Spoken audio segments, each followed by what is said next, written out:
ձայնագրություն է հրապարակել եւ խնդրելով ինչ-որ քայլեր ձեռնարկել Հայաստանում իրավասու անձանց հետ խնդրել միջազգային հանրությաններ խնդրել, որպեսզի նաեւ հնարավոր միջազգային հայցեր ներկայացնել, հնարավոր համարում եք ինչպես այդ գործընթացը հնարավոր իրականացնել։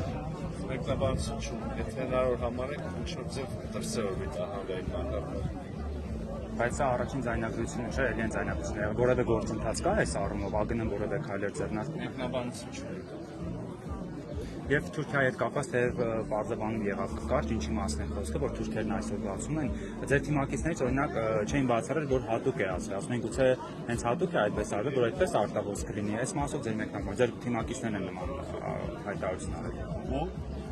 Ձեր մեկնաբանությունն եմ ուզում լսել, հատուկ է, վրիպում է, ուղիղ եթերում։ Ինչ էական է։ Դե կարևոր է ձեր պաշտոն եք զբաղեցնում եւ հանրությանն է։ Իմ կարծիքով էականային, որ արդյունքում Թուրքիայի եւ Հայաստանի միջև այդ կարգավորման գործընթացը մի արդյունք էլ գրանցեց, մի հանգրվան էլ եկավ, չափազանց էական, ես կարծում եմ, դա նպաստավոր պայմաններ է ստեղծում երկու երկրների միջև առևտրի ավելի ուրեմն զարգացման, առևտուր, որ այսօր էլ կա, այդ նույն ապրանքների ենթադրենք, ես գուցե ձևակերպումներից այդքան հասկանալի չի եղել, ես հիմա փորձեմ ասել ինչի մասին է խոսքը։ Նախկինում եթե գնում էին Թուրքիայից ինչ-որ ապրանք էին փորձում արտահանել եւ հետո ներմուծել Հայաստան, դա արվում էր հետեւյալ կերպով, քանի որ չկար համակարգում, այսինքն հնարավորություն արտահանել Հայաստան, այնտեղ դա ձևակերպվում էր, ենթադրենք ցամաքային ճանապարհով գալիս է, ձևակերպվում էր արտահանում Վրաստան, Վրաստանում այդ ապրանքը մաքսազերծվում էր եւ հետո ձևակերպվում էր որպես Վրաստանից արդեն արտահանում Հայաստան, դա եւ ֆինանսական առումով չէ, հավելյալ ծախս է գործարարի համար, բիզնեսի համար եւ դա հետո արտահայտվում է ապրանքի գնի է այստեղ արդեն Հայաստանում թանկացման արժեքի վրա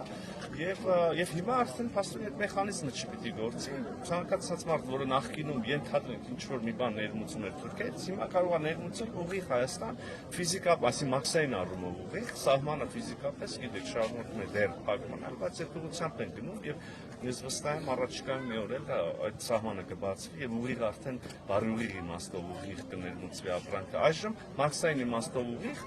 իսկ ֆիզիկապես կգնա Վրաստանի, ուրեմն Վրաստանով տարանցում կարվի եւ կմտնի Հայաստան։ Պետքա որ սա նաեւ գների վրա կրկնում եմ, սա ընդհանուր մեծ կարգավորման գործընթացի շրջանակներում եւս մի կարեւոր արդյունք է, մենք մեր ԱԳՆ խոսնակը նաեւ պաշտոնապես ողջունել է Թուրքիայի որոշումը։ Պարոն Միրզոյան, նաև սահմանի բացման հետ կապված թեկուզ երրորդ երկրների, դիվանագիտական ազնագիր ունեցող քաղաքացիների եւ այսպես։ Հիշում ենք, որ դեռ, եթե չեմ սխալվում, 2 կամ 3 տարի առաջ էր ամռանը, որ վերջնա ժամկետ էր, պարոն Ռուբինյանն էր ասել։ Ի՞նչն է շարունակում այս գործընթացը ձգձգելու պատճառը մնալ եւ արդյոք Ադրբեջանի գործոնը այստեղ կա շարունակում է մնալ, այդ թվում նաև սահմանության փոփոխության հարցը, որը իրենք շարունակում են բարձրացնել։ Տեսեք, սահմանության հարցը իրականում որևէ կերպ չեմ լսել, որ կապվի Հայաստան-Թուրքիա սահմանի բացման հետ, բայց այո, դուք իրավացի եք այն առումով, որ պայմանավորվածություն եղել է եւ բարձրաձայնվել է եւ դա հրապարակային է, որ երկու կողմերը պայմանավորվել են, որ սկզբում առնվազն երրորդ երկրների քաղաքացիների եւ Հայաստանի եւ Թուրքիայի այն քաղաքացիների համար, ովքեր դիվանագիտական ազնագրերում են, սահմանը բացվի։ Այդ պայմանավորվածությունը դեռ չի իրականացվել ակնհայտորեն։ Իմ համար այդքան ես կարծում եմ, վաճառը հայտնի է։ Մեր երկխոսությունը հասունացած է այնքան Հայաստանի եւ Թուրքիայի կարգավորման գործընթացը, որ ցանկացած պահ արդեն կարող ենք ունենալ նույնիսկ ամբողջական կարգավորում, բայց քանի դեռ զանազան կարող լինի տեխնիկական, կարող լինի քաղաքական, կարող լինի նաեւ Ադրբեջանի դիրքորոշման պատճառով, որևէ այլ ցանկացած պատճառով, քանի դեռ դա ամբողջական չի եղել, միևնույնն է ուրախալի է տեսնել, որ այդ արանքում նաեւ լինում են բազմաթիվ այլ քայլեր, որոնք ասենք այսպես պատկերով ասած մեծ փազլի մեջ առանձին կտորներ հավաքվում են, մեկը հենց այն որոշումն ինչի մասին խոսեցիք։ Մի ուրիշը կարանք նշենք, օրինակ երկու կողմերը պայմանավորվում են անի կամրջի միասնական համատեղ վերականգնման, պատկերացնեք անի կամուրջ, դա մշակութային արժեք է եւ ոչ տրանսպորտային կամուրջի համգույցն է, կամ ասենք, չգիտեմ, թուրքական ավիաուղիները կամ կրթաթոշակներ ենթադրենք Հայաստանում եւ Թուրքիայում, Հայաստան համապատասխանաբար մյուս կողմի ուսանողների համար եւ այլն, այնքան չեն եղել հարաբերությունները, բազմաթիվ են չլուծված հարցերը եւ այդ բոլոր քայլերն իհարկե ողջունել են, բայց կրկնում եմ, մենք վերջնական նպատակը սահմանի բացումն է, դիվանագիտական հարաբերությունների հաստատումը եւ իհարկե, ինչպես հարիրա երկու հարևանների նորմալ տնտեսական մշակութային եւ հարաբերություններ։ Ռոբերտ Քոչյանը կայծակնաշարժաներ է տանում մայիսի 28-ի ռազմական շքերթը եւ այսպիսի հայտարարություն արել, որ հերթական անգամ թոզան փչելու թե բանակի համար ինչ-որ բաներ անի։ Ճիշտ ասած, անկեղծ ծիծաղ առաջացնում սա լսել մի մարդուց ում իշխանության օրոք բանակի վրա ավելյալ, չգիտեմ, հոսանք են գրել, հոսանք, չգիտեմ, զենք այդ մետաղական ջարդոն են ներմուծել համարյա նույնիսկ մի քիչ պատկերավորել ասում զենքի տակ, որը պետք է այդ ժամանակ սարքի չի եղել եւ իրան չի արտադրել, որ գիտեք մեր բանը նայեք էլի ինչ արվել բանակի համար, թեկուզ միայն ռազմական տեխնիկայի ձեռքբերման իմաստով մեր իշխանության տարիներին եւ համեմատեք այդ թիվը ամբողջ Ռոբերտ Քոչյանի, Սերժ Սարգսյանի, Լևոն Տեր-Պետրոսյանի իշխանության տարիների ձեռքբերումների հետ։ Ասենք գոնե ով խոսալ, գոնե իրանք, գոնե բանակից պետք չխոսան, էլի։ Ինչ կարացել են բանակից կերել են, ոնց կա ինչքան ուժ ունեցել բանակը հասցրել այդ վիճակին, իհարկե զուգահեռաբար պարտադիր սեղանների շուրջ բանակի կենացը խմելով եւ չգիտեմ դիֆերանտներ զոնելով, այս է էլի փուչիկությունը ու կեղծությունը, մարդկանց ասել մի բան եւ տակը իրականում ասեք թալանել ուղղակի այդ ինստիտուտը եւ իհարկե այս բանակը։ Ասենք գոնե թեմայով չխոսա էլի։ Ես զարմանում եմ այդ մարդիկ ամոթ չունեն։ Միրզոյան ամիսներ շարունակ, այսինքն շուտով կլրանալ եթե մի տարին արդեն նախաստորագրված է պայմանագիրը Ադրբեջանի հետ։ Ստորագրումը շանս կա այս բան եւ ի վերջո այդ խոչընդոտը շարունակում է մնալ չլուծված սահմանադրությունը ինչպես է շարունակվում այդ հարցիկը։ Տիկին Գալստյան ջան, ես մի քիչ զարմանում եմ, եթե թույլ կտաք անկեղծ պատասխան ձեր հարցը, սա մի հարց է, որի մասին հանգամանալից բազմաթիվ անգամներ մեր դիրքորոշում ասել ենք իրավիճակի պարզաբանել ենք մի քիչ չեմ հասկանում, հիմա մի հատ էլ այդ վերնագրով նյութ պետք, թե իրոք այդ հարցի պատասխան եք ուզում։ Նայեք, ունենք իրավիճակ, ունենք նախաստորագրված Հայաստանի եւ Ադրբեջանի միջև պայմանագիր։ Եվ ունենք մեր կողմից հայտարարությունների մասին, որ մենք պատրաստ ենք անմիջապես սկսել խորհրդակցություններ որոշելու որտեղը եւ երբ է ստորագրման ուրեմն տեղի եւ ժամը որոշելու համար։ Միևնույն ժամանակ մենք ունենք Ադրբեջանի հայտարարությունների մասին, որ նախ խաղաղությունը հաստատված է, սա եւ օգոստոսի 8-ի հռչակագրով վարչապետ Փաշինյանը եւ նախագահ Ալիևը եւ նաեւ վկայություն որ նախագահ Թրամփի ստորագրել են բազմաթիվ անգամներ այդ պահից սկսած հայտարարել են ու խաղաղությունը հաստատված է եւ կողմերը չեն վերադառնալու որևէ ռազմական միջոցների եւ ասել են որ պատրաստ են ստորագրել հիմա այս փուլում մենք ասել ենք եկեք անմիջապես ստորագրենք հա որոշենք տեղի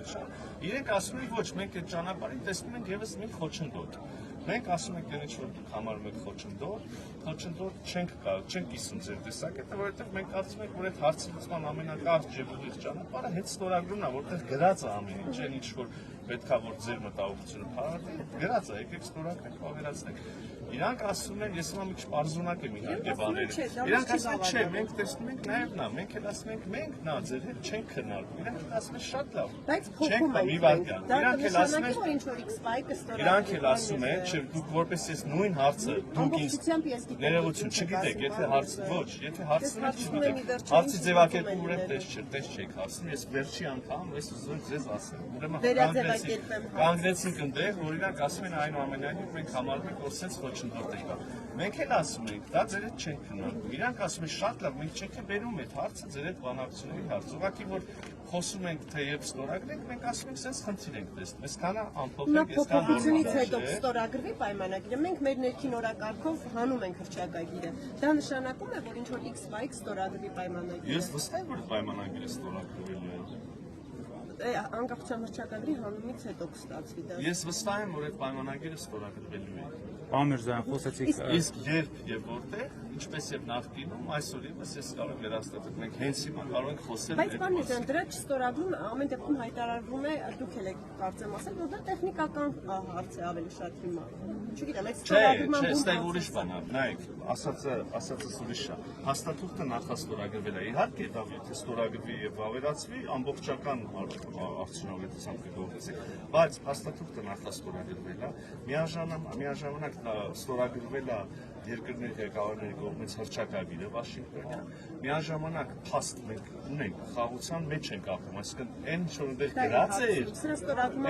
գրած էր, գործում է, արդեն գործում է, հա։ Բացի դրանից, իրանք նապաշրջափակման մասն էլ արդեն, որը պայմանագրում նույնիսկ գրած չէր, մեծ հաշվով գործում է,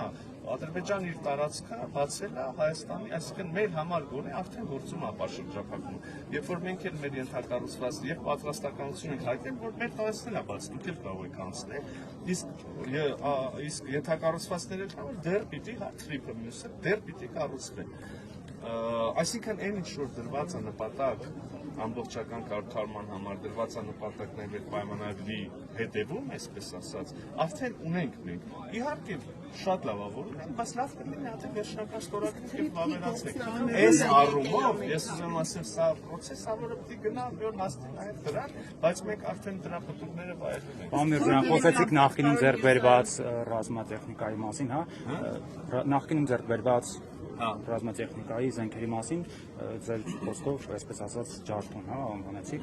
Ձեզ էլ ասում են, օրինակ դուք էլ ձեր օրոք ձեր իշխանությունը ձեռք բերեց այդ սուերը, որը միայն սելֆիի համար էր, եւ ինչքանով վստահ լինեն, որ մայիսի 28-ին ցուցադրվելիք այդ ռազմական տեխնիկան, զենքերը եւս այդ սելֆիների մայիսի 28-ին կնայեք կտեսնեք։ Թե միայն տեսնելը չէ, իր կիրառման մասին է խոսքը, ինչքանով վստահ լինեն, որ ես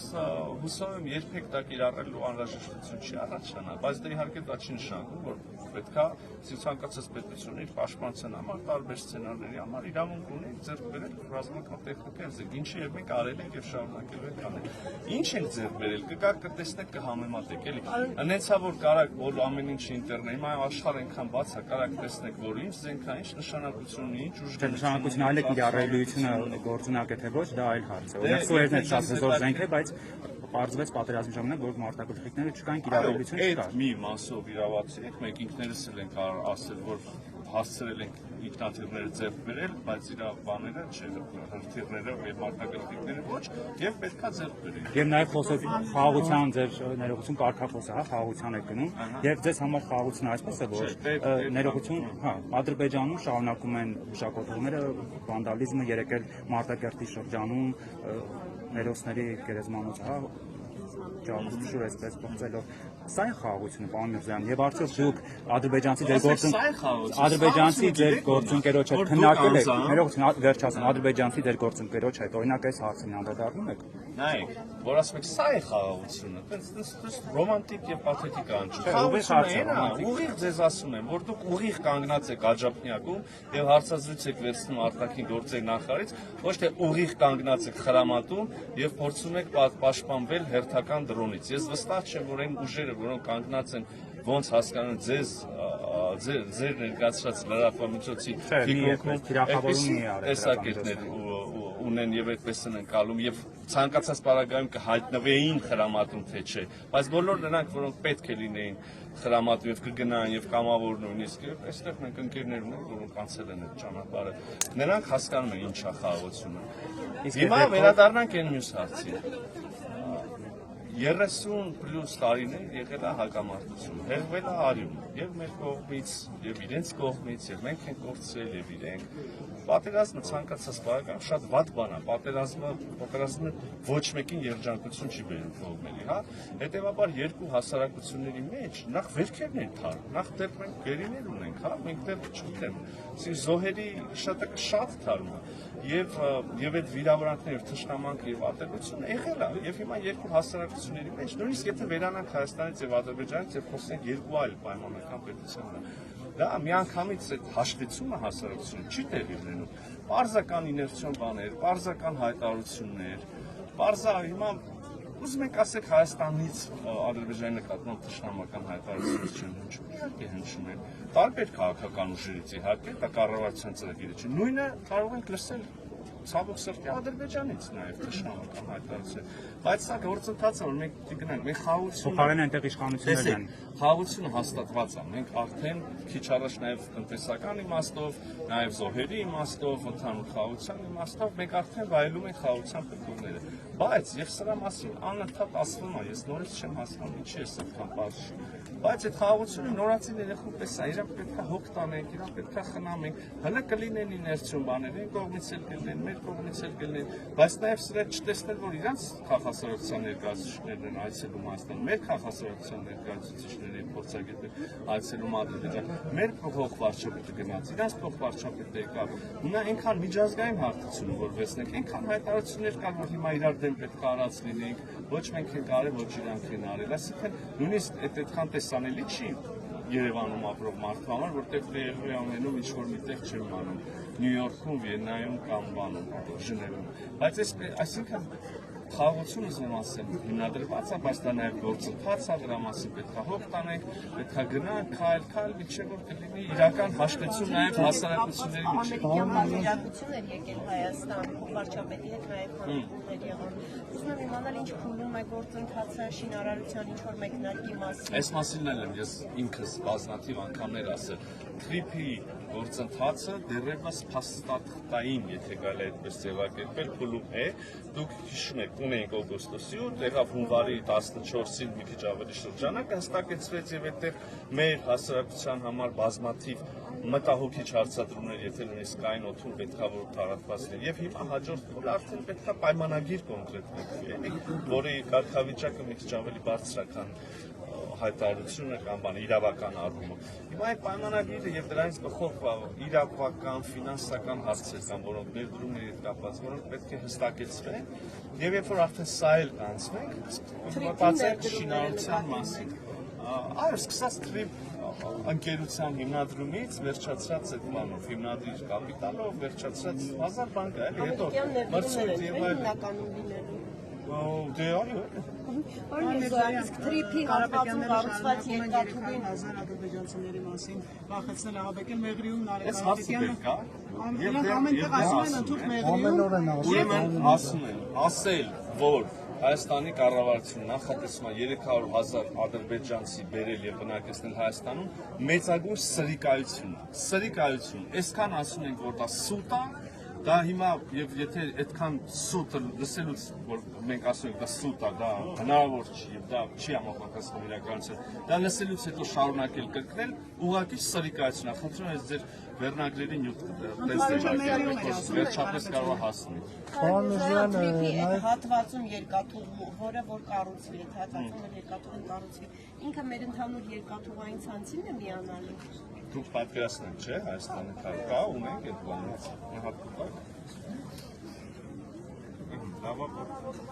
Այս ամենը։ Թրիփը երկաթուղին առնվազն ասել է ստախ, չէ՞։ Հետո այստեղ Նախիջևանն է, չէ՞։ Այսինքն ստեղից ստեղ եկող Հայաստանի տարածքում երկաթուղի չկա եւ երբեք չի եղել։ Հետեւաբար, այս երկաթուղի պիտի անցնի Նախիջևանում, այստեղ երասխի հատվածում նորից մտնի Հայաստան եւ գտնի մեր այս պայմանական, ասենք, հյուսային երկաթուղային ցանցը։ Եվ այդպես իհարկե մարմաս դառնա։ Իսկ այս երկաթուղային ցանցը, որը նաև արտիականության եւ այլնի բազմաթիվ խնդիրներ կան, այսինքն այդ նոր կառուցվող ենթակառուցվածքը սրա հետ աշխատելու այդտեղ խնդիրներ կառաջանան։ Դե վագոնը տենց գալու է, անցնի Նախիջևանի երկաթուղիներով եւ Հայաստանի մեր եղած ռելսերով անցնի։ Հետո գիտական չգիտեմ, ինչ-որ միտեղ կամ կբարձրանա Գյումրի եւ կանցնի Թուրքիա։ Այսինքն երկաթուղային ցանցը, որ հիմա ունենք, պատրաստ է այդ նոր կառուցվող երկաթուղային ցանցի նորմալ Եթե եք հասնում, բացակայող հատվածներ էլ կան, օրինակ 2 կիլոմետր երասխի մասում կա, մի քիչ Ախորիկի մասում կա։ Նոր կառուցվող այդ թվում թրիփը, այս մեկ գործող երկաթուղային ցանցի հետ կարողանալի է կապակցվել եւ աշխատել։ Այսինքն այդ հինն ու նորը կապ Չէ, հաշվի առնելով, որ այսինքն այդ բացակայող մասի երասխի պետք է կառուցվի, հակառակ դեպքում վագոնը չկառուցվի։ Որը որ հին է Եթե կառուցեցինք երասխը, եթե կառուցեցինք արտուղիկը, մնացածը ինչ-որ միտեղ կլին, բնականաբար վերանորոգման կարիք, որի մասին հիմա ես էլ չգիտեմ, բայց ընդհանուր առմամբ, եթե նկատենք այս եղած ցանցը նրա հետ ինչ-որ ձև կարող, այսինքն խնդիր չի առաջանում, գալու է գնա վագոնը, այո։